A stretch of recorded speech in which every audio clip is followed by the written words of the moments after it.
Sejam bem-vindos a mais um Papo e Cinema. Gente, é com muito orgulho, com muito prazer que eu trago a segunda edição da série Clássicos Eternos. Todo finalzinho de mês, começamos mês passado com Central do Brasil, uma escolha óbvia, né? Eu mudei, não era Central do Brasil, mas enfim, a gente estava naquela época de premiações de Oscar, de indicações, de possíveis, ganhamos nosso Oscar, maravilhoso, com Ainda Estou Aqui, eu fiz uma homenagem a Fernanda Montenegro. Eu expliquei também no vídeo, no final do vídeo, que esse segunda edição do Clássicos Eternos seria uma escolha minha pessoal, porque eu tenho um dos grandes amores da minha vida, que é o cinema. Ele começou com esse filme, com Cantando na Chuva. É um dos filmes, na verdade, eu amo o gênero musical, é um dos meus gêneros preferidos, favoritos da vida. E Cantando na Chuva, ele entra no hall dos melhores filmes que eu já vi. Me moldou como cinéfilo, me ajudou a estudar cinema. Cantando na Chuva fez com que eu buscasse mais sobre cinema, que eu estudasse sobre cinema. E é uma das minhas grandes paixões, então...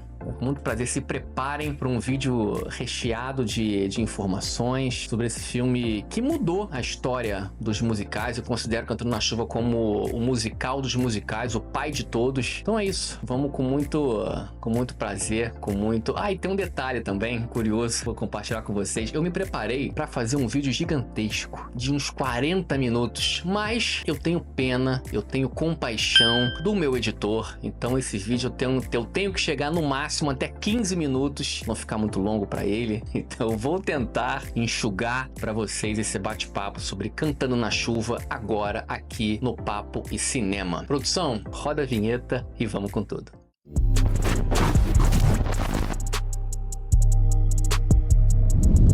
Estamos de volta para falar desse grande clássico do cinema, na minha opinião, o maior musical de todos os tempos, Cantando na Chuva, segunda edição do projeto Clássicos Eternos. E assim, é muito fácil falar por que eu acho Cantando na Chuva o musical dos musicais, né? Porque ele é diferente de todos os outros. Segundo, porque ele é metalinguístico, né? Ele usa a metalinguagem como forma narrativa, ou seja, ele faz uma homenagem à própria arte, ou seja, ele homenageia o cinema, ponto 1. Ele faz uma homenagem muito grande ao surgimento dos musicais em profusão no final dos anos 20. E outra coisa fundamental também, ele faz a ligação, né, e todo o conflito que os produtores em geral, né, produtores, diretores, roteiristas, atores e atrizes, na mudança do cinema mudo pro sonoro. Ele usa isso de uma forma, com uma linguagem, né, muito audaciosa, além de uma linguagem muito fácil de você entender, com muita ironia, com muita comédia. Então ele expõe esses bastidores que foi fundamental para o cinema se colocar como ele é hoje em um filme completamente espetacular. Bom, Cantando na Chuva de 52, dirigido por Stanley Donen, um dos grandes diretores de musicais de todos os tempos, junto com Gene Kelly, que produz, atua, e mais 3 atores que compõem esse quarteto de ouro para esse filme. Além do Donald O'Connor, que faz o Cosmo, que é o seu sidekick no filme, é o seu parceiro dos filmes. A Jane Higgins, que faz a Lina Lamont, que é a sua parceira nos filmes, né? E a Debbie Reynolds, que faz a Cat, que vai ser o seu grande amor na tela. Bom, a gente não tem como entrar em Cantando na Chuva sem antes falar um pouquinho da produção do filme, né? De Arthur Freed, um dos grandes produtores musicais de todos os tempos, né? Um cara que estava na MGM, na Metro, desde 29, né? O filme de 52. O Arthur Freed moldou muita coisa, narrativamente falando, nos musicais. Ele, na minha opinião, ele produziu o que eu acho que é a trinca de ouro dos musicais, que é em 51 Sinfonia em Paris, ganhador de Oscar, 52 Cantando na Chuva e 53 A Roda da Fortuna. Na minha opinião, é a maturidade máxima do gênero musical. É claro que os musicais desde 29, onde foi o primeiro musical, a melodia da Broadway, né, The Broadway Melody, ele se moldou bastante, né? Mas em 52, 51, 52 e 53, esses 3 filmes, é a maturidade máxima do gênero. E eu vou explicar um pouquinho por quê. Não, o Arthur Freed, ele é fundamental para ele moldar essa forma de narrativa dos musicais. Antigamente, década de 20, 30, não tinha uma forma, um porquê narrativo de ter o número musical. Ele era inserido aleatoriamente, tinha que parar para ter a música, né? O Arthur Freed, ele foi moldando narrativamente e aí as músicas começaram a ser inseridas na trama de uma forma muito mais orgânica. Ele que inventou, né, esse grande baile, né, o grande balé dos números musicais. E o Vincent Minnelli, em Sinfonia em Paris, ele travou a câmera, né? Ele fez com que a câmera ficasse parada e o tempo, né, dos musicais, o tempo do número musical com a dança, onde você presta atenção na dança, com pouquíssimos cortes, foi se moldando. E o detalhe mais curioso é que Cantando na Chuva, ele é uma grande homenagem que o Arthur Freed quis fazer com seu catálogo musical, como produtor musical, né? Então são músicas datadas da década de 20, final dos anos 20, em 52, né? As músicas já eram muito famosas. Então, assim, tirando a Be a Cloud, que é a música que abre o segundo ato musical do filme, com Donald O'Connor, nenhuma das outras músicas foi composta para o filme. Elas foram adaptadas para o filme, mas já existiam, já estavam no imaginário do pessoal, do povo. Então, e aí eu ficava me perguntando assim, como é que nunca Cantando na Chuva, que o Sing the Rain, que é a música clássica, nunca ganhou um Oscar? Por quê? Porque não era original, ela não foi composta para o filme, já existia há muito tempo. E aí, como eu falei, né, só para terminar com Arthur Freed, como é que ele moldou os musicais, essas músicas, ele passou o roteiro, as músicas, pro Adolph Green e a Beth Coden, e eles conseguiram inserir essas músicas numa história metalinguística sobre a origem dos musicais, a origem do cinema, a transformação do cinema mudo pro falado e uma grande homenagem ao cinema. É um roteiro perfeito, absurdamente incrível. Bom, na verdade, vamos entrar um pouquinho agora na história de Cantando na Chuva. Eu não quero dar spoiler, eu pensei em dar spoiler, mas enfim, eu quero que vocês, pra quem não viu ainda, se interesse, veja e se surpreenda em vários sentidos, né? O filme se passa na época da transição do mudo pro sonoro, no final da década de 20, né? Onde dois atores, o Don Lockwood e a Lina Lamont, que são o casal do momento, vivido pelo Gene Kelly e a Jean Higgins, eles vão ter que mudar a sua postura, vão ter que mudar a sua conduta, vão ter que mudar o seu trabalho. Quando o filme sonoro começa a chegar e a incomodar bastante esse mundo perfeito do mudo, a voz dela é horrível, e aí é uma coisa que o filme coloca também de uma forma muito satírica, né? Quem não tem uma voz interessante, minimamente interessante, tá fora desse mercado, porque a voz é fundamental, né? E aí quando eles contratam a Debbie Reynolds, que faz a Cat, que tem uma voz maravilhosa, essa disputa entre as duas, e o Don Lockwood acaba se apaixonando pela Cat, e esse não digo nem não ter esse triângulo amoroso, porque ele não tem nada com a Jane Higgins, com a Lina Lamont, mas ela apaixonada por ele. Então o filme trata de uma forma muito lúdica, traz essa comédia muito interessante dessa disputa deles, e ao lado de seu sidekick, né, que é o Cosmo, que é um compositor, que é o ator que tá com ele em vários filmes. Então o filme trata dessas desventuras desses três atores, desse compositor, como que eles vão se colocar, como que eles vão mudar a sua postura com relação a essa mudança drástica do mudo pro sonoro. E aí o filme já começa com uma coisa espetacular, né? Eu falei,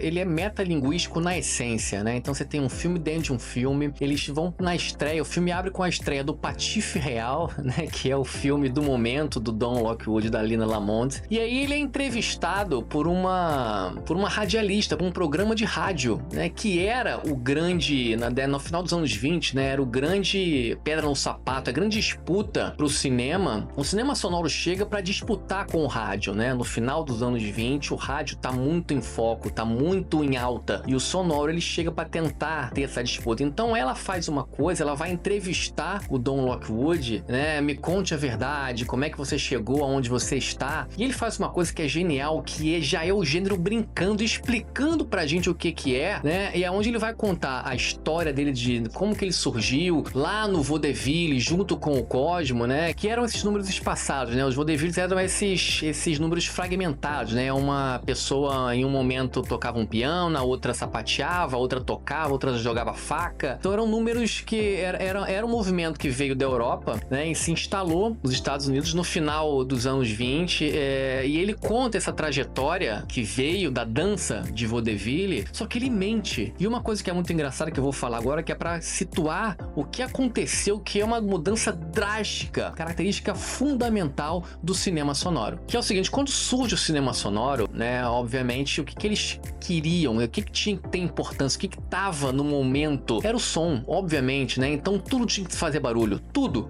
tinha que fazer barulho, eles tinham que captar o som, a sincronia labial perfeita, então assim, tudo tinha que fazer barulho. E aí, os estudiosos da época, né, fizeram um memorando, fizeram um referendo, onde eles informavam, eles falavam que se o cinema sonoro continuasse apenas imitando a realidade, sem função dramática, não ia a lugar nenhum. Então eles propõem o assincronismo, que consiste em você escutar o som de uma pessoa sem que ela apareça no quadro. Ou seja, você pode escutar o som de alguém no quarto e ela não tá aparecendo no quadro. E é isso que o filme faz. O Don Lockwood começa a contar tudo que ele faz com muito orgulho, com muita sabedoria e tal. E na verdade você vê ele se trepando, né? Passando o pão que o diabo amassou pra chegar até onde ele chegou, né? Ele fala da dignidade, tinha que ter dignidade e tal. Então essa ironia, que é o princípio, o assincronismo passa a ser o princípio do cinema sonoro, entendeu? Aonde você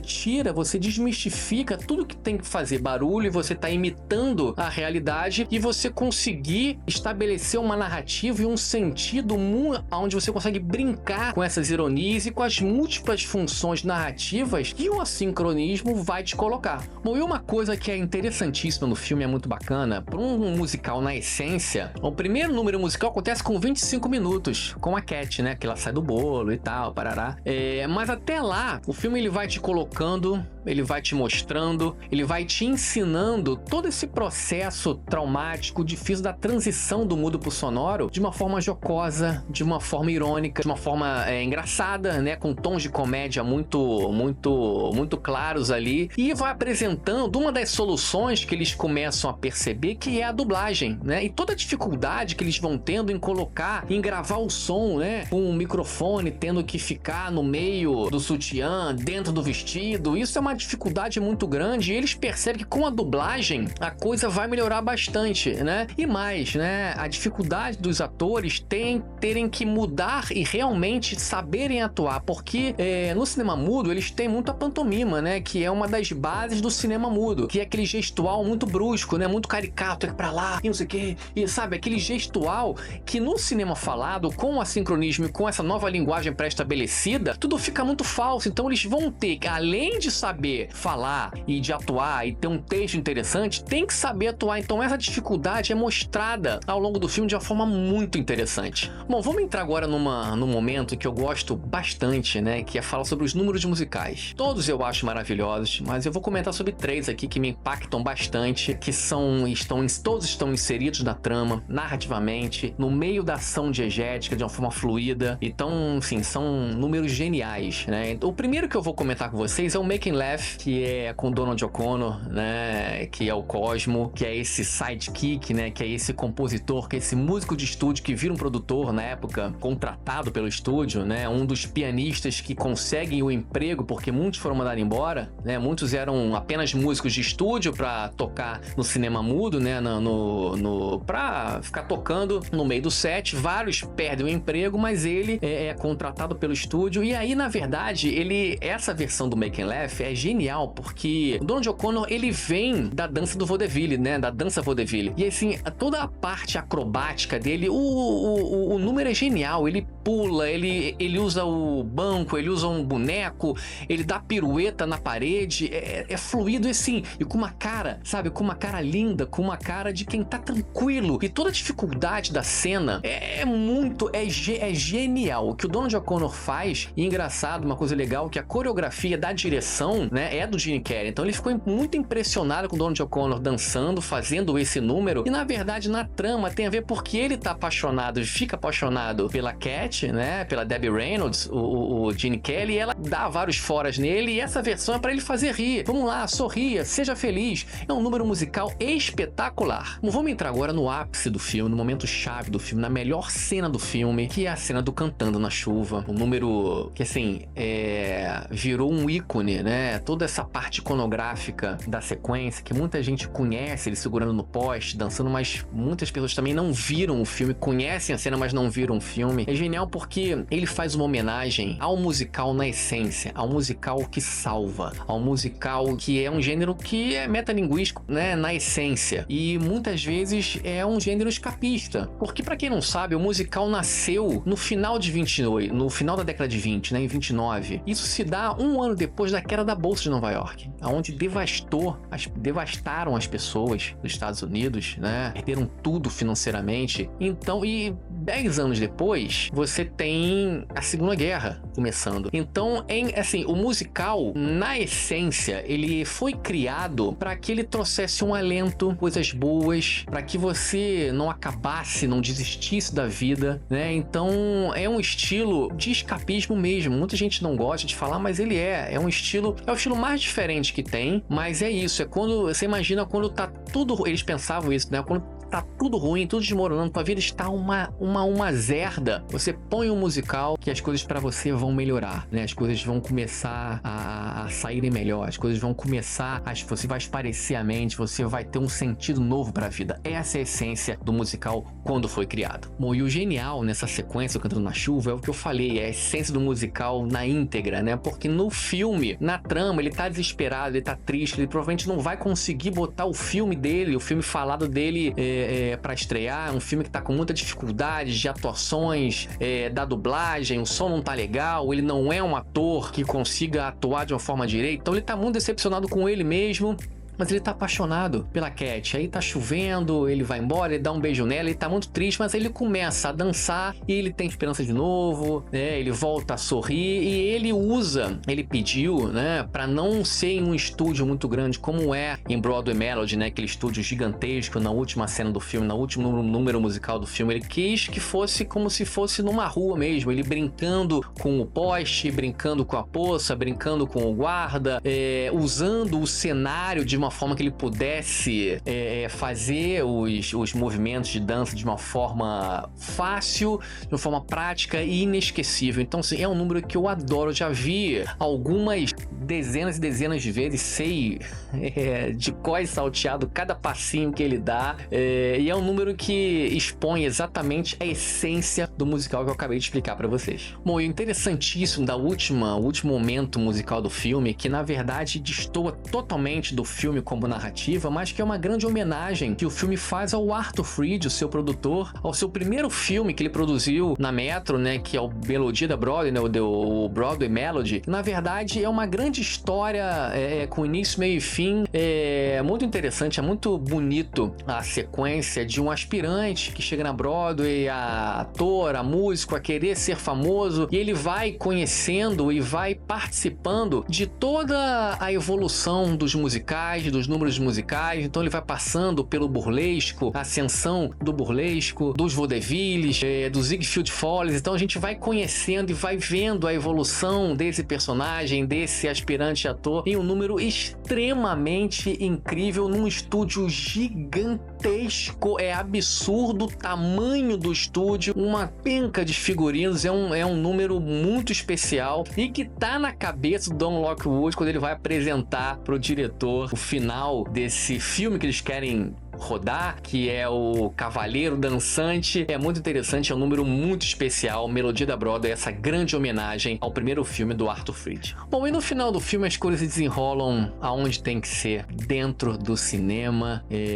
de uma forma jocosa, satírica, engraçada, mas que no final de tudo Don Lockwood consegue lançar o seu filme, fica com o grande amor da vida dele, que é a Cat, vivida pela Debbie Reynolds, e eles passam a ser um novo casal. E no final, a sequência final, a cena final belíssima, eles vendo um grande outdoor com o próximo filme onde eles vão atuar juntos, chamado que? Sing in the Rain, Cantando na Chuva, o filme que você acabou de assistir. Genial, impecável, uma das grandes obras da sétima arte. É isso, vamos para a nota de Cantando na Chuva. O filme é um filme maravilhoso, espetacular, filme que me fez amar cinema, um filme que me fez estudar cinema. Por tudo que eu falei, por tudo que eu poderia falar ainda mais, uns 30, 40 minutos, mas eu sei que meu editor tá desesperado comigo já, que eu já passei de 15 minutos. A minha nota, obviamente, é 10 dos grandes filmes da minha vida. Finalizando Finalizamos o segundo Clássicos Eternos. Falar dos filmes da minha vida foi muito, muito especial. Mas agora, presentinho para vocês. A partir da terceira edição, no final de cada mês, no final de abril, nós vamos lançar agora 3 filmes. Vamos fazer uma enquete nas redes sociais do Papo e Cinema e você irá escolher. Mais ou menos como uma semaninha antes, nós vamos revelar quem teve mais votos e é o que eu vou falar na terceira edição. A partir de agora, vocês que vão decidir sempre os filmes que eu vou falar, que eu vou comentar dos Clássicos Eternos. Então, ó, escolham entre O Exorcista, de 73, do William Friedkin, o pai de todos os filmes de terror, icônico, maravilhoso. Steven Spielberg, em 82, trouxe ET, o Extraterrestre, um filme maravilhoso, icônico. E em 91, Jonathan Demme me traz O Silêncio dos Inocentes, com Anthony Hopkins, incrível. Um dos poucos filmes a ganhar os 5 Oscars principais: melhor filme, melhor diretor, melhor ator, melhor atriz, roteiro original. Então a enquete vai entrar amanhã nas redes sociais. Vocês vão começar a votar em O Exorcista, ET ou Silêncio dos Inocentes. A escolha é de vocês para o próximo Clássicos Eternos. Se inscrevam no canal, é importante. Deem um like no vídeo, compartilhe para quem vocês quiserem, ative as notificações, que vocês sabem que é importante e relevante para o canal. As redes sociais do Papo estão aqui, nosso site está aqui, um blog maravilhoso com críticas, notícias, espetacular, feito com muito carinho para você, beleza? Então é isso, obrigado. Comentários sobre Cantando na Chuva. Eu quero conversar com vocês sobre este clássico. Não deixe de comentar, beleza? É isso. Um abraço a todos. Obrigado pela paciência enorme. Um abraço. Valeu e fui.